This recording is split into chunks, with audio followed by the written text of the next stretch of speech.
Hi అండి. ఈరోజు మనం ఇంట్లోనే చాలా సాఫ్ట్గా ఫ్లఫీగా ఉండే ఎగ్లెస్ ప్యాన్ కేక్స్ ఎలా చేసుకుందామో ఈ వీడియోలో చూద్దామండి. ఎగ్ లేకపోయినా అంతే సాఫ్ట్గా అంతే ఫ్లఫీగా ఎలా చేసుకుందామో చూద్దాం.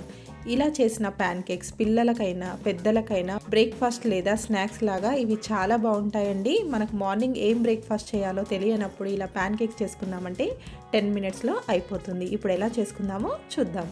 ముందుగా ఒక మిక్సింగ్ బౌల్ని తీసుకొని ఆ బౌల్లోకి పిండిని జల్లించుకోవాలండి. మనం పిండిని జల్లించుకుంటే మనకు ఉండలు లేకుండా వస్తుంది. 2 కప్స్ వరకు గోధుమ పిండిని తీసుకుంటున్నానండి. మీరు ఈ పిండి ప్లేస్లో మైదా పిండిని కూడా వాడొచ్చండి. మనకు మైదా పిండి వాడినా గోధుమ పిండి వాడినా టేస్ట్లో ఎలాంటి డిఫరెంట్ ఉండదండి. మనం ఇప్పుడు ఈ గోధుమ పిండిని జల్లించుకోవాలి. ఇలా జల్లించుకున్న గోధుమ పిండిలోకి కొన్ని డ్రై ఇంగ్రీడియంట్స్ని వేసుకోవాలి. చూసారు కదా, ఇలా జల్లించుకున్న గోధుమ పిండిలోకి 1/2 టీ స్పూన్ సాల్ట్ వేసుకోవాలి. వీటితో పాటుగా అలాగే 1/2 టీ స్పూన్ వంట సోడాని వేస్తున్నానండి. అలాగే 1 స్పూన్ బేకింగ్ పౌడర్. వీటితో పాటుగా మనకు కొంచెం స్వీట్నెస్ కోసము 2 కప్పుల గోధుమ పిండికి 4 టీ స్పూన్ల షుగర్ని వేసుకోవాలండి. మీరు టేబుల్ స్పూన్స్ వేసుకున్నారంటే 2 వేసుకుంటే సరిపోతుంది. టీ స్పూన్స్ అయితే 4 వేసుకోవాలండి. వీటన్నిటిని ఒకసారి పిండిలో కలిసేలాగా బాగా కలుపుకోవాలి.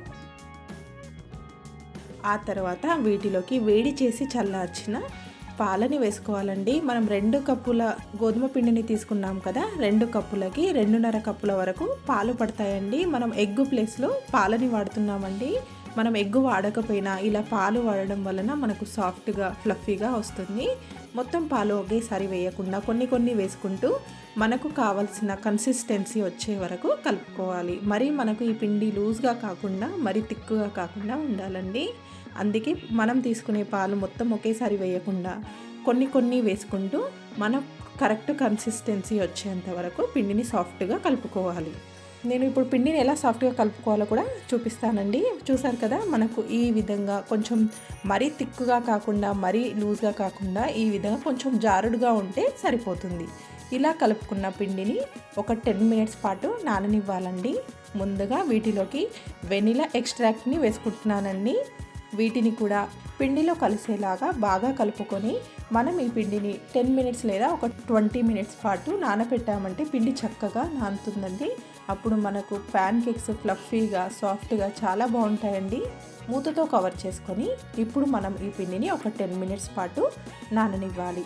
10 మినిట్స్ తర్వాత మనకు పిండి ఈ విధంగా చక్కగా నానుతుందండి. ఈ ప్యాన్ కేక్ రెసిపీ అస్సలు ఫెయిల్ అవ్వదండి. ఫస్ట్ టైం చేస్తున్న వాళ్ళు కూడా ఈ రెసిపీ ఫెయిల్ అవ్వకుండా చేయొచ్చు. అంత ఈజీ ప్రాసెస్, అలాగే మనకు ఈజీగా అయిపోతుంది కూడా.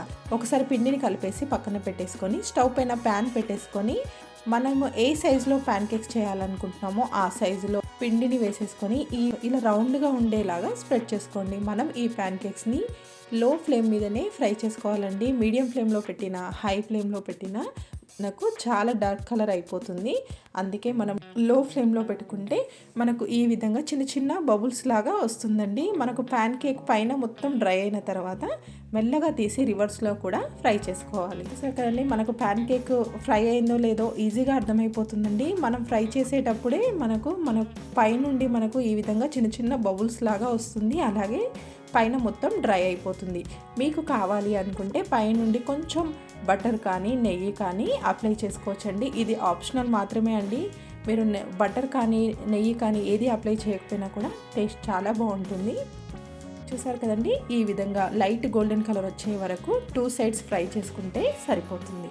ఇలా ఫ్రై చేసుకున్న ప్యాన్ కేక్ని ఒక ప్లేట్లోకి పెట్టేసుకొని సేమ్ మిగతా ప్యాన్ కేక్స్ని ఇలాగే చేసుకుంటే మనకు టేస్టీగా ఉండే ప్యాన్ కేక్ రెడీ అయిపోతుందండి.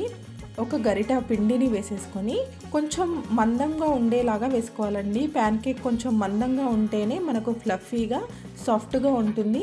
మీరు మరీ సన్నగా వేసారంటే మనకు ఆ ఫ్లఫీనెస్ రాకుండా ఉంటుంది. అందుకే కొంచెం తిక్కుగా వేసామంటే మనకు 2 సైడ్స్ చక్కగా కాలుతుంది. అలాగే మనకు ఈ విధంగా బబుల్స్ వచ్చినప్పుడు రివర్స్లో వేసుకొని ఫ్రై చేసుకుంటే మనకు టేస్టీగా ఉండే ప్యాన్ కేక్స్ రెడీ అయిపోతాయండి.